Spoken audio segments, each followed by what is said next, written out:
भगवान नारायण को विष्णु क्यों कहा जाता है?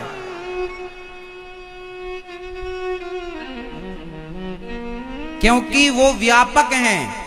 विष्णु सर्व गुहाशय, जो व्यापक हैं, कर्ण कर्ण में निषेधे तमोद्भूते जायमाने जनार्दने देवक्याम देव रूपिण्याम विष्णु सर्व गुहाशय, जो सब में व्याप्त हो। जो नारायण सब में व्याप्त हैं, तो सब में व्याप्त होने के कारण, चींटी से लेकर हाथी तक में व्याप्त होने के कारण, माटी से लेकर पत्थर तक में व्याप्त होने के कारण, पाताल से लेकर आकाश तक में व्याप्त होने के कारण उन्हीं नारायण को विष्णु कहा गया। क्योंकि व्याप्त हैं इसलिए उन्हें विष्णु कहा गया। ठीक है। भगवान नारायण को विष्णु क्यों कहा जाता है? क्योंकि वो व्यापक हैं, व्याप्त हैं, सब में, तुम में, हम में। इसलिए उनका एक नाम क्या पड़ गया? जोर से, विष्णु। विष्णु नहीं, नाम है, नू नहीं है, नानी है, विष्णु है। णा णा फड़ी का णा, विष्णु। विष्णु नहीं, नानी है, विष्णु। क्या है मेरी मां? नारायण नहीं है, नारायण है। ण ण नारायण। क्या है? नारायण, विष्णु। कृष्ण णा है, कृष्णा नहीं है, कृष्णा। शुद्ध तो है, फिर ना जो भी फिर कहो सब ठीक है, ये पर शुद्ध ये है। विष्णु, नारायण, कृष्ण। उनका नाम विष्णु क्यों पड़ा? विष्णु क्यों पड़ा? क्योंकि वो सब जगह, सब में व्याप्त, तुम में, हम में, सब में, खड़ग खम्भ में, सब में। अब तीसरा नाम बताइए। भगवान का नाम राम क्यों पड़ा? उन्हीं विष्णु का नाम, जिनका नाम नारायण था, जिनका नाम नारायण है, विष्णु है, उन्हीं का नाम राम है। बताओ राम क्यों पड़ा?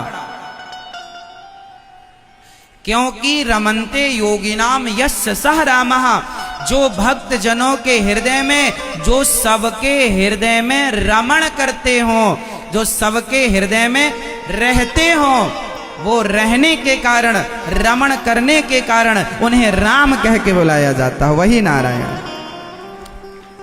उन्हीं का एक नाम कृष्ण पड़ा। कृष्ण क्यों पड़ा?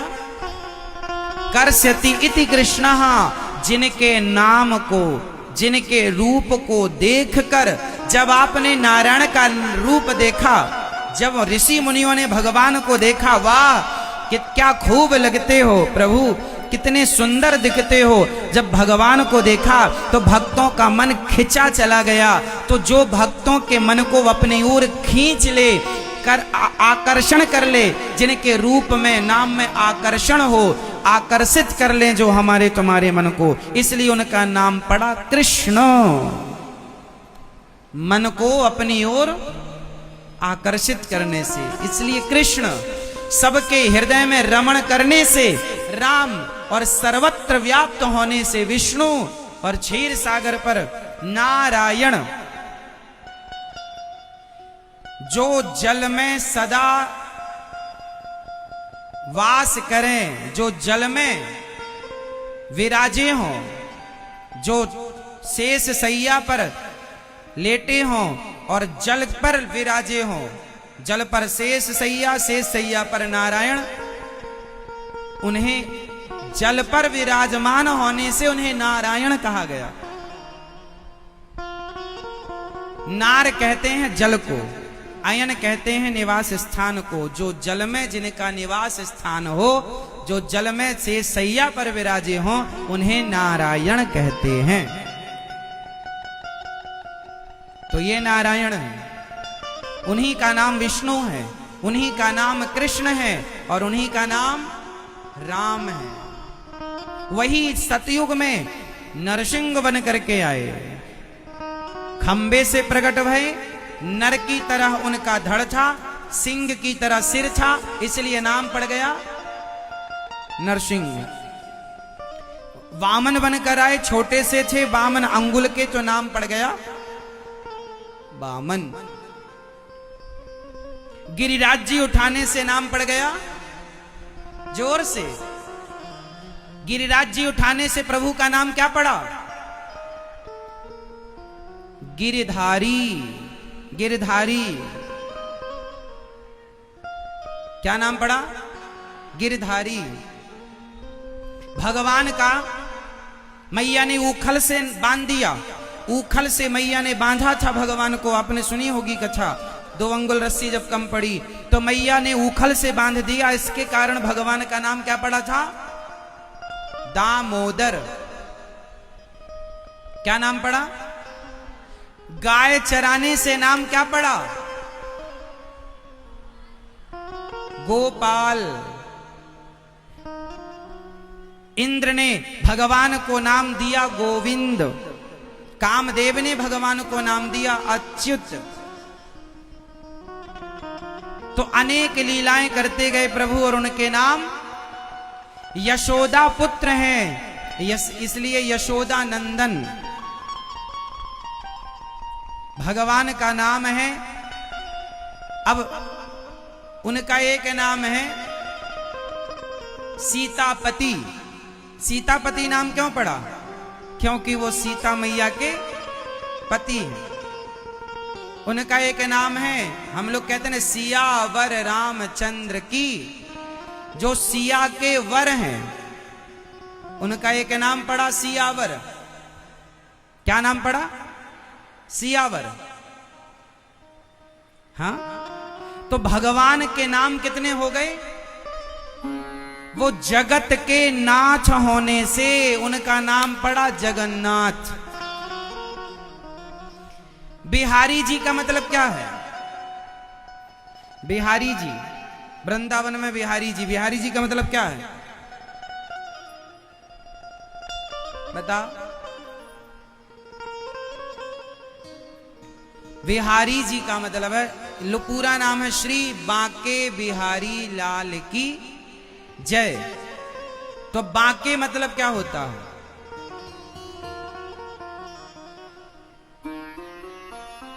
बांके बिहारी लाल की जय। बांके मतलब होता है टेढ़ा। बहुत सारे अर्थ हैं हमारे हिंदुस्तान में, हमारी हिंदी और संस्कृत भाषा में शब्दों की कोई कमी, अर्थात अर्थ की कोई कमी नहीं। जो भक्तों के बिहारी, जो भक्तों के हारी मतलब जो भक्तों के सारे दुख दर्द को हर ले, उनका नाम है बिहारी। जो टेढ़े से कन्हैया सबको सीधे कर दें, उनका नाम बांके बिहारी। टेढ़े से मन को सीधा कर दे, दुखों का हरण कर ले। बिहारी भी मतलब आप कहो संसार की हर विपत्ति। भी मतलब हर विपत्ति का हरण जहां होता हो, वो बिहारी जी हैं जो विपत्ति को हरते हो। तो विपत्ति हरने वाले को हर बिहारी, जो हर ले किसको? बिहारी मतलब विपत्ति को, संकट को, कष्ट को, वो बिहारी टेढ़े हैं। त्रिभंग कहते हैं, 3 जगह से टेढ़े हैं, चरण, कमर और सिर। तो भगवान नारायण ने सबसे पहले किसको प्रकट किया? जब सृष्टि उत्पन्न करने लगे तो किन्हें प्रकट किया सबसे पहले? आप बताओ। भगवान नारायण ने सबसे पहले किसे उत्पन्न किया? जोर से। ब्रह्मा जी से पहले किसी को प्रकट किया था? नाम बताओ। क्या प्रकट किया? हाँ, ठीक कह रहे हैं आप, कमल का पुष्प। सबसे पहले भगवान नारायण की नाभि से क्या निकला था? क्या निकला था? कमल। उस कमल पर ब्रह्मा जी प्रकट भये। तो पहली उत्पत्ति कमल की है। इसलिए जो कमल का पुष्प है, ये ब्रह्मा की सृष्टि नहीं है। इस संसार में जो दिखता है सब ब्रह्मा का है, पर कमल का पुष्प ब्रह्मा जी का बनाया हुआ नहीं है, ये भगवान से प्रकट हुआ। ब्रह्मा जी से भी प्राचीन है कमल।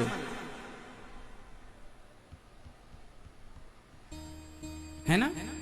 इसलिए भगवान को जब भी उपमा दी जाती है ना, तो कमल के पुष्प से ही उपमा दी जाती है। नील कमल, ठाकुर जी की आंखें हैं कमल जैसी, है ना, कमल। तो कमल से उपमा भगवान की, क्योंकि उससे सुंदर फिर कुछ नहीं है, बाकी सब ब्रह्मा का बनाया हुआ। तो भगवान नारायण से कमल, कमल से ब्रह्मा, ब्रह्मा जी की भ्रकुटी से भगवान शिव का जन्म हुआ। सनक आदि पहले प्रकट हुए, सनक, सनंदन, सनातन, सनत कुमार, फिर इनसे सृष्टि क्रम चालू हुआ। फिर शिव जी प्रकट हुए। शिव जी कहां से प्रकट हुए? ब्रह्मा जी की भ्रकुटी यहां से।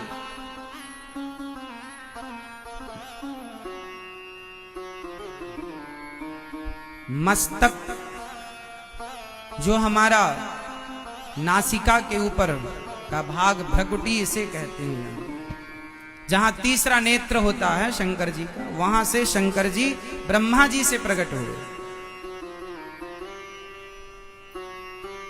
और ब्रह्मा जी से शंकर जी प्रकट हुए, बाद में फिर मनु और शत्रुपा प्रकट हुए। बाद की चर्चा हम आपको आगे सुनाएंगे। तो जो परमात्मा सृष्टि उत्पन्न पालन संहार करने वाले हैं, हम उस परमात्मा को नमस्कार। भगवान तीन प्रकार से काम, एक ही तीन भागों में विभक्त हो गए। भगवान नारायण ही विष्णु हो गए, वह ब्रह्मा हो गए, वह शिव, तीन हो गए। क्योंकि काम तीन थे, एक सृष्टि उत्पन्न करेंगे, एक पालन करेंगे, एक संहार। तो बताइए, सृष्टि उत्पन्न करने का काम किससे मिला? सृष्टि उत्पन्न करने का काम किससे मिला था, आप बताओ? ब्रह्मा जी को। पालन करने का काम विष्णु जी को, और संहार करने का काम किसको? बताओ, संहार करने का काम किसको मिला था? शिव जी को। तो तीनों को मिलाया तो क्या हो गया? तीनों को मिलाने से हो गया God, GOD, God. Brahma Vishnu Mahesh को मिलाने से क्या बनता है? God. G generator, O operator, D destroyer. तीनों का फुल फॉर्म गॉड। यहीं से दुनिया ने जाना कि गॉड किसे कहते हैं। तीनों से एक एक गॉड, GOD, गॉड। सृष्टि उत्पन्न करने वाले, पालन करने वाले, संहार।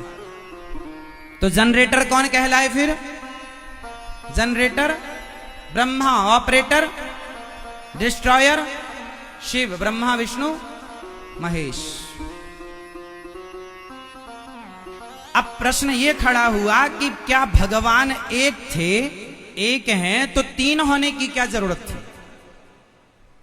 एको हम बहुश्यामा, मैं एक से बहुत हो जाऊं, ऐसा भगवान का संकल्प हुआ। अच्छा सुनो, बिजली कितनी होती है? उत्तर दो फटाफट। मैया, दादाजी सो रहे हैं क्या? हाँ हाँ सो रहे थे।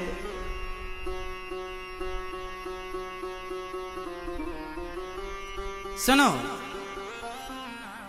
ये बताओ कि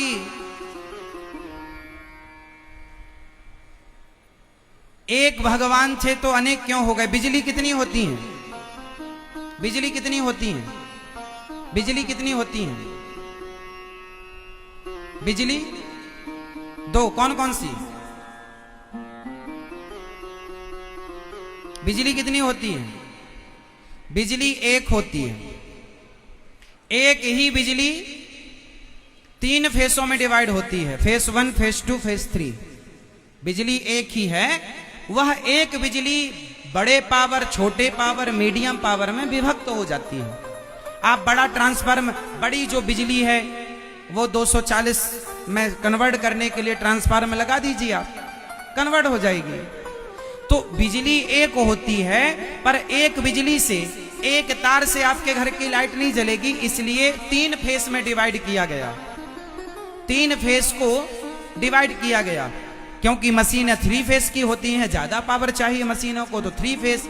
जैसे एक बिजली होती है, मैन पावर एक है, पर वो व्यवस्था के लिए 3 भागों में डिवाइड हो जाती, फेस 1, फेस 2, फेस 3। आपने भी घर के आगे तार 3 देखे होंगे, अर्थ सहित 4। उसी तरह ईश्वर एक है, पर बिजली जैसे व्यवस्था के लिए 3 भागों में डिवाइड हो गई, 3 तारों में तीन फेसों में, उसी प्रकार ईश्वर भी तीन फेस में डिवाइड हो गए व्यवस्था के लिए, ब्रह्मा विष्णु महेश, एक उत्पन्न, एक पालन, एक संहार के लिए। क्योंकि तीनों के पावर भगवान हैं और भगवान ही ब्रह्मा, भगवान ही विष्णु, भगवान ही नारायण।